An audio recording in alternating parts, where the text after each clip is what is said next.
Hello everyone, अस्सलाम वालेकुम। आज हम बात करेंगे सोनम वांगचुक के बारे में, जो पिछले कई सालों से अपने लोगों के लिए लड़ रहे हैं। उन्होंने भूख हड़तालें भी की हैं, सिर्फ और सिर्फ अपने अपने लोगों के लिए और अपने स्टेट को बचाने के लिए। सोनम वांगचुक कोई आम इंसान नहीं है। सोनम वांगचुक एक सोच, एक जज्बा और एक क्रांति अपने और एक आवाज है, जो जब वो एक्शन लेते हैं तो पूरे हिंदुस्तान में गूंजती है उनकी आवाज, जिनका नाम है सोनम वांगचुक। जब दुनिया ने सिर्फ शिकायत की और कुछ लोगों ने हल ढूंढा, उस बीच एक आवाज उठती है और एक इंकलाब, जिनका नाम है सोनम वांगचुक। सोनम वांगचुक ने 1994 में एक ऐसी अनोखी व्यवस्था लद्दाख के लिए, जिसका नाम था सैकमो, students educational and cultural movement of Ladakh. इस संस्था का एक एम था कि फेलियर्स को फेलियर्स ना समझो, बल्कि उसे आगे बढ़ने का मौका दो और उसको सही तरीके से चीजों को सिखाने की कोशिश करो। उन्होंने लद्दाख के लिए एक ऐसा लेटेस्ट और धमाकेदार एजुकेशनल मॉडल बनाया कि आप बच्चे को सिर्फ आप लर्निंग ही ना दो, बल्कि उसको लर्निंग प्रैक्टिकल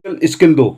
सोनम वांगचुक बल्कि हिंदुस्तान में ही नहीं, पूरी दुनिया में अपने इन्वेंशन के लिए जाने जाते हैं, जिस इन्वेंशन का नाम था आइस स्टूपा। एक आर्टिफिशियल ग्लेशियर है जो लद्दाख में, आप जानते हैं कि लद्दाख में माइनस में टेम्परेचर रहता है। उन्होंने एक ऐसा आइस स्टूपा बनाया, सर्दियों में उस पानी को इकट्ठा किया जाएगा और गर्मियों में उस पानी को पिघलाकर खेतों में पानी लगाने के काम में आई थी ये टेक्नोलॉजी, जिसका नाम था आइस स्टूपा।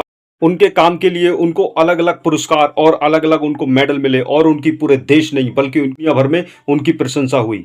वहीं सोनम वांगचुक ने 2023 से लद्दाख के लोग अनशन और संघर्ष शुरू। वहीं सोनम वांगचुक ने भूख हड़ताल पर भूख हड़ताल सितंबर 2025 में जब लद्दाख में हिंसा बढ़, तब उनको एनएसए लगाकर उनको अरेस्ट कर लिया गया। सोनम वांगचुक के जरिए लद्दाख में हिंसा भड़की है। सोनम वांगचुक का स्टेटमेंट, मैं किसी हिंसा का समर्थन नहीं करता, लेकिन मैं जब तक जिंदा हूं अपने लोगों के लिए और अपना पर्यावरण बचाने के लिए मैं आवाज उठाता रहूंगा और लड़ाई लड़ता रहूंगा।